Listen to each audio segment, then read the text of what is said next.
Get ready to dive into the comic book realm where heroes rise and villains take the helm. We're here to dissect the stories and the art. On source material, we tear the panels apart.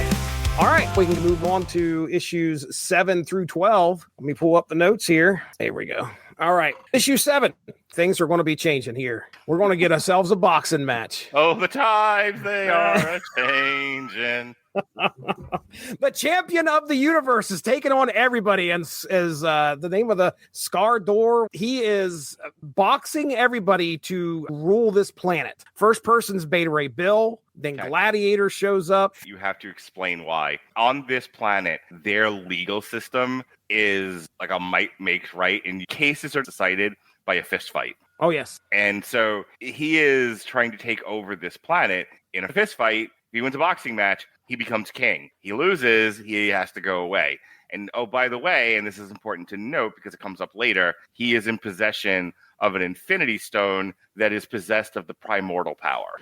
Yes, the power gem. So he is able to take on any and all comers. And I think he even says he'll just take on anybody. Anytime anybody wants to challenge me, I'm right here. Come on. So Beta Ray Bill, Gladiator shows up. Gladiator, being a pretty powerful dude, ends up getting his butt whooped. Adam Warlock and Gamora are on the side trying to figure out who's next. Adam Warlock gets into the ring. Things are bad because... The setup to this is that the Living Tribunal has summoned Jennifer Walters to be a magistrate in the Cosmic Court. That's correct. That's how she gets involved. And they get her specifically because not only is she a superhero, but she's also a lawyer. So she has sort of an intimate understanding of how stuff in the cosmos work. The Magistrati is the name of the group that come to get She-Hulk, place her in the order for working for the ultimate judge, the Living Tribunal. They put her in place and she has some crazy cases that she becomes a judge of right off the bat. One of which... Oh my God, just cut it in half. They're like, oh yeah, let's do that, and they cut this kid. So these two aliens are fighting over the custody of this child. They're fighting over what religion to bring it up under. So then Jen's like, oh, I've got a way of, and she quotes the Bible, which is, they said, cut the kid in half. And wait, she's being sarcastic. And then all of a sudden this blade comes down, cuts the kid in half. And then we find out that that's okay for their species because the kids are fine after that. They grow into 2 kids. Okay. So you're fine with that. Then we have this crazy case where one race crashed onto a planet of some really sped up aliens. It's hilarious because the case lasts about 20 minutes before this really sped up race has evolved so much that they don't care anymore and they leave. They're like, okay, well, we're out of here, which is hilarious. And then we have the Watchers who are getting sued, or at least they're getting... Yeah, the Watchers are getting sued. So there's this alien race that has, they are isolated. It's like China. They are isolationist, and it's so funny. It's such a modern thing. We shouldn't have to be watched. We're not doing anything. Okay, but we're the Watchers. We watch everything. Well, who asked you to watch us? We're not bothering anyone. Mm-hmm. And so they're suing the Watchers. The Watchers record everything, and their whole thing is to stay hidden from the rest of the universe. They're the ultimate isolationists. If the Watchers know of their history and are recording it, then it's information that other people can access. People can get it. Right. Now people will find them, and they're like, this is no good. So the way they settle it is the Watchers continue to watch, but they can't record it. Yeah, like he is allowed to watch, but they remove his mouth so he can't say anything. So he's allowed to watch, fulfilling his duty, just not allowed to say anything about what happened. Yep. At the end of issue 7, that's when She-Hulk is sent to Skarden to fight the champion of the... It is important to note that these are boxing matches in which you cannot use weapons. Correct. And so the first time She-Hulk gets her ass beat, right? Yeah, which she gets everyone whooped. said she would have because, like, you know, Drax, Gladiator, Adam Warlock, the Silver Surfer, all in traction. They're like, well, she's not stronger than any of that. The Silver Surfer's laying there. Yeah, I'm like, oh my gosh, She-Hulk, I have no idea what you're getting his into. board had, like, his board was wrapped with boards on it. So anyway, this guy, Skandar Akbar, whatever the fuck his name is. That's the guy. Beats the fuck out of her. And I think one of the other members of the Living Tribunal, like one of the other magistrates, can't allow this to continue. He's going to kill you. And so She-Hulk's like, this is really funny. They're like, we're ending this now. He wins. We are calling the match for you on your behalf. You're going to die. Like to appeal. Well, she objects. She goes, no. I want to fight to the death. And they're like, would you like to file an appeal? And Jen in a moment of brilliance, I would love to file an appeal. Yes, yes, please. I would. I was born And for that this. gives her 3 months to prepare a case. Initially, her plan is I will train as Jen Walters, and I will lift weights, and I will train and get muscular, because then when I turn back into She-Hulk, I'll be exponentially stronger than I am now, because her human self becomes exponentially stronger as She-Hulk. So if her human self becomes that much stronger, it becomes like a factor of 10. Then now She-Hulk is now stronger by a factor of 10. That's the gimmick. However, she's like, oh, I don't even need this anymore. I know how I'm going to beat him. And she was like, what I realize is that you're not allowed to have weapons in this fight. And she legally argues that the possession of the Infinity Stone is a weapon, and it's unfair. And so he has to take the Infinity Stone out, and then she beats the fuck out of him. She beats him up. Yeah. That is the end of issue 8. And then we get into issue 9, I believe back on Earth, or just coming back. We open up the issue with Hercules, who is fighting the Constrictor and continues. Oh, this is great. This was one of my favorite bits.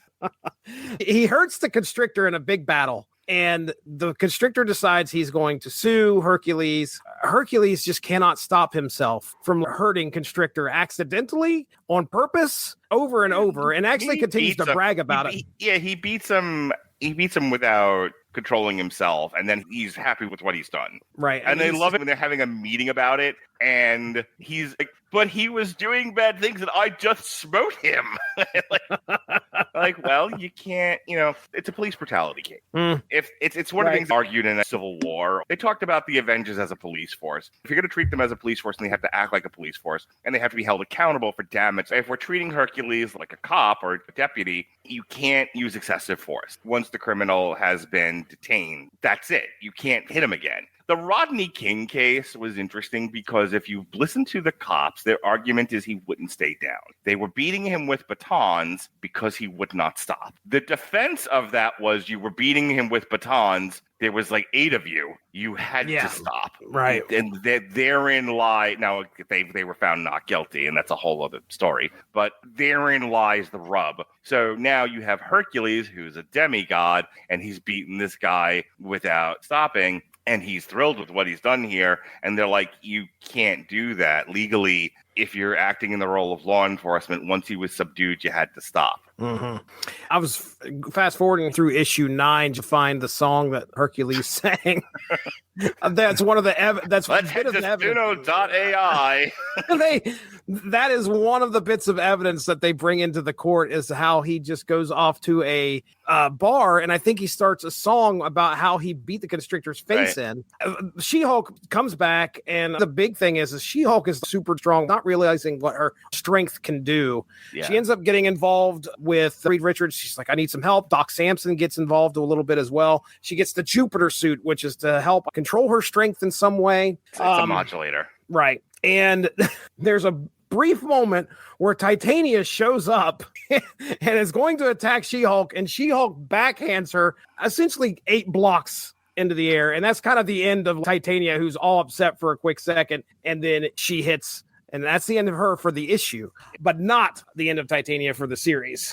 Hercules just cannot help himself throughout this whole thing, to where finally Jen Walters comes in and says, just settle. Right. It's okay. Because his lawyer, was it Mallory, she's like, we have a case. We can absolutely get this thrown out. We can win this for our client. And Jen, in a sudden bout of ethics, is like, no, do the right thing. You beat the guy unnecessarily. Go give him his money. And Mallory's like, who asked you? I had a moment from The Wire. In the final season, they have Omar on the stick up. Yeah. On ugly face Andre's beating. And they're like, we have him dead to rights. It's fine. Omar reaches out to Bunk, and Bunk is like, if we don't have you on this one, we have you on so many others. Yeah. It all comes out in the wash. He was like, that's true, but then you're letting the person who actually did this go scot-free. Bunk goes back, and he gets with, I can't remember the name of the detective. It doesn't really matter for the purpose of this anecdote. But he was like, look into this again. And the whole thing comes apart. The other detective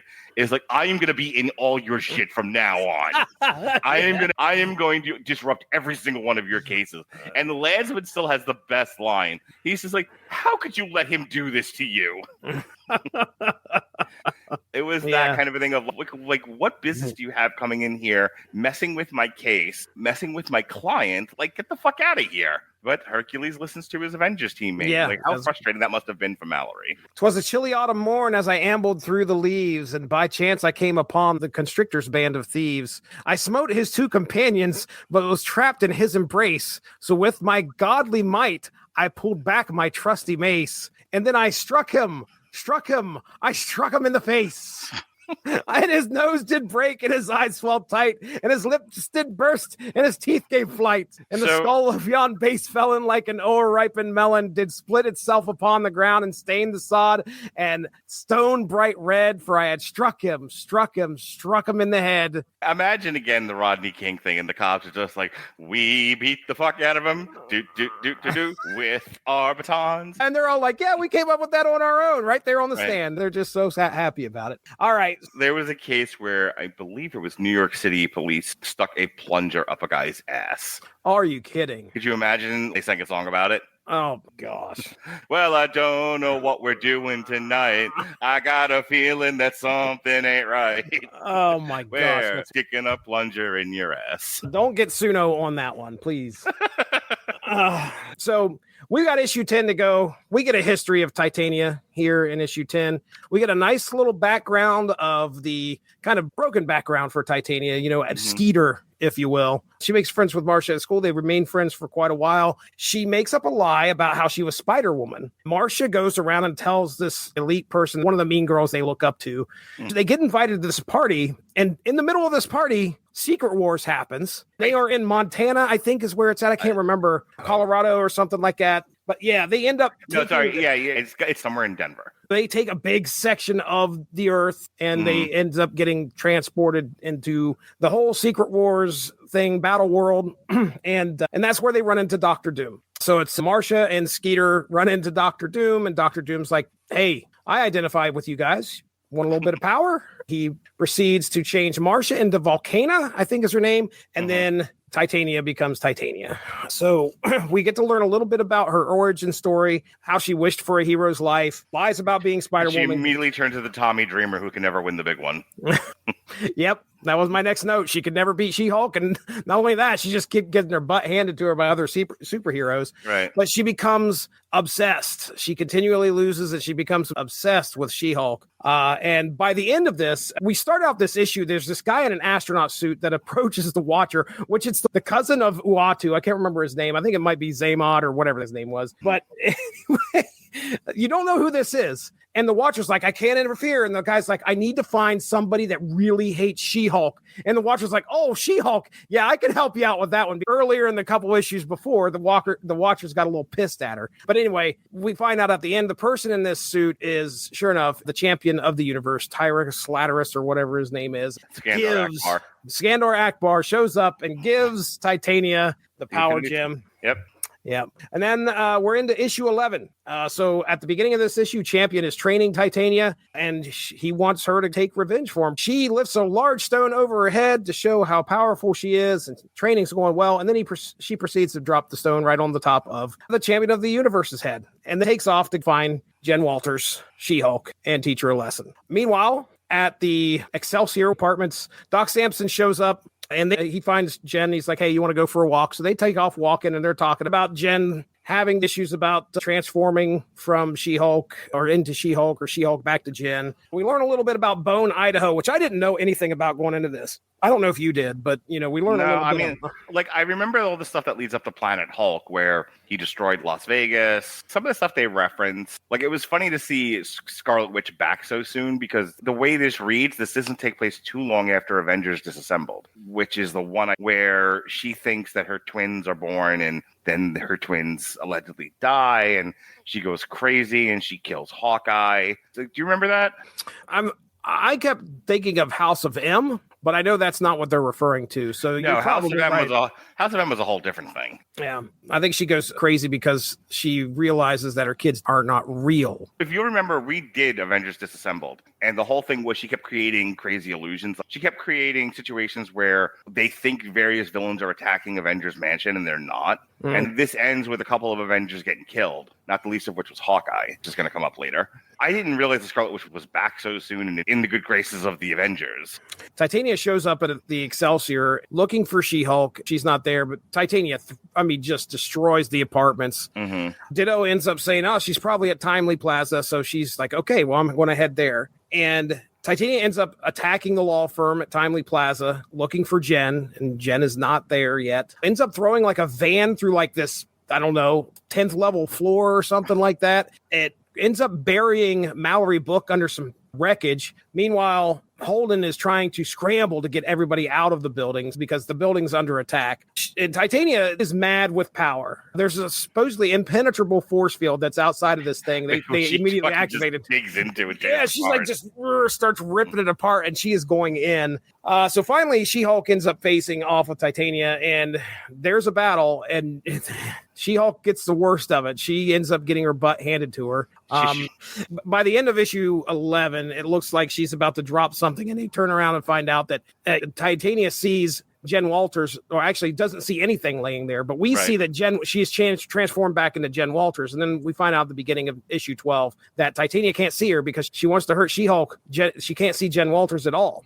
You got to go back to the first issue with Scarlet Witch, because the whole thing with them saying you have to be Jen Walters all the time is one of the reasons why she wants to be She-Hulk. Her identity is public, and being She-Hulk is like walking around with a suit of armor. She's protected. If she's Jen, she's vulnerable to attacks. Scarlet Witch goes, fine, when you're in your Jen form. So he goes, I'll love peanut butter and jelly sandwiches. She puts a spell on her, and she's like, now, no, anyone that sees you in your Jen Walters form that wants to do you harm will not be able to see you at all. Right. So Titania is about to drop this huge boulder on her, and she can't find her. So that gives Doc Samson time enough to come in and hold her off. And while Jen goes to figure out, okay, how do we get the power gem off of her? And I don't want to skip the part about how they go to a comic book store.